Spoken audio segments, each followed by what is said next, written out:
जय हिंद दोस्तों, वैचारिकी फाउंडेशन के जेके परिवार में आप सभी का बहुत बहुत स्वागत है।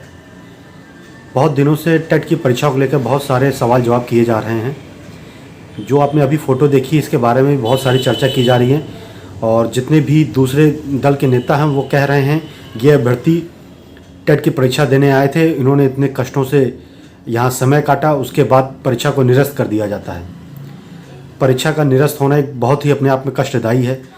बहुत सारे अभ्यर्थी जो अपने जी जान लगा करके पढ़ते रहते हैं और जब उन्हें ये पता चलता है वो परीक्षा निरस्त कर दी जाती है पेपर के पर्चा लीक होने की वजह से, तो बहुत सारे कष्ट का अनुभव करना पड़ता है उनको, उनके परिवार के लोगों को। कोई मजाक नहीं है कि किसी परीक्षा को निरस्त कर देना, पर सरकार को ये अनुभव करना चाहिए कि हम परीक्षा को निरस्त क्यों करें, ऐसी हम स्थिति क्यों लाने देते हैं कि परीक्षा को निरस्त करना पड़े। क्या आपके पास ऐसी कोई ढंग की वैकल्पिक स्थिति नहीं है जिससे आप अपने पेपर को सही सुचारू रूप से चला सकें? जब भी आपकी कोई पेपर होता है वो पेपर लीक कर दिया जाता है, उसमें कोई ना कोई ऐसी स्थिति आ जाती है कि लोगों को ये विश्वास ही नहीं हो पाता है कि इस बार ये पेपर सही रूप से हो पाएगा। चाहे कोई भी भर्ती रही हो, चाहे कोई भी सरकार रही हो, आरोप प्रत्यारोप लगाना तो एक दूसरे का काम होता ही है, पर आप उन लड़कों के दिलों से पूछिए जो इस परीक्षा के निरस्त होने के बाद अपने आप की मनोस्थिति को समझ नहीं पा रहे हैं। एक दिन वो अपने तैयारी करने में लगते हैं, आने में उनको लगता है, अपने परीक्षा स्थल पे जाने में लगता है, अब बाद में जब उन्हें पता चलता है कि उनका परीक्षा कैंसिल कर दी गई है तो आप उनसे पूछिए कि वो किस मना स्थिति से गुजरते हैं। ये फ़ोटो तो टेट की परीक्षा के लेकर तो नहीं है, पर ये फ़ोटो है तो अपने देश की, है तो अपने बेरोजगार युवाओं की जो अभी भी अपने आप को इस भविष्य के आग में जला रहे हैं एक दूसरे को। उसमें से आप पेपर निरस्त कर दे रहे हैं, आपकी कोई प्रक्रिया ढंग की नहीं बन पा रही है।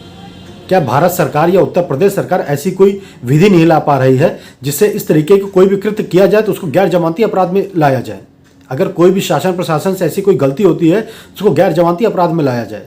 जिससे कोई भी, चाहे वो डीएम स्तर पर हो, चाहे वो आयोग स्तर पर हो, चाहे वो किसी भी स्तर पर रहा हो, गैर जमानती के अपराध में उसको लाया जाए। और हाई कोर्ट हर एक काम में संज्ञान लेती है, सुप्रीम कोर्ट हर एक काम में संज्ञान लेती है, लेकिन जब बात युवाओं की आती है, जब बात बेरोजगार की आती है, उसमें कोई भी हाई कोर्ट या कोई भी सुप्रीम कोर्ट जो अपने देश की है, माननीय न्यायालय द्वारा कोई भी संज्ञान नहीं लिया जाता है।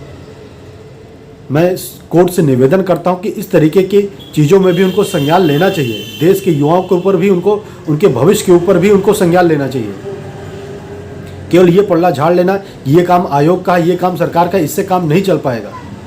देश के युवा एक तो बेरोजगारी की मार झेल रहे हैं, ऊपर से जो प्रशासन द्वारा किसी भी स्तर पे भर्ती की प्रक्रिया में रोक लगाई जाती है तो उसकी भी मार झेल रहे हैं।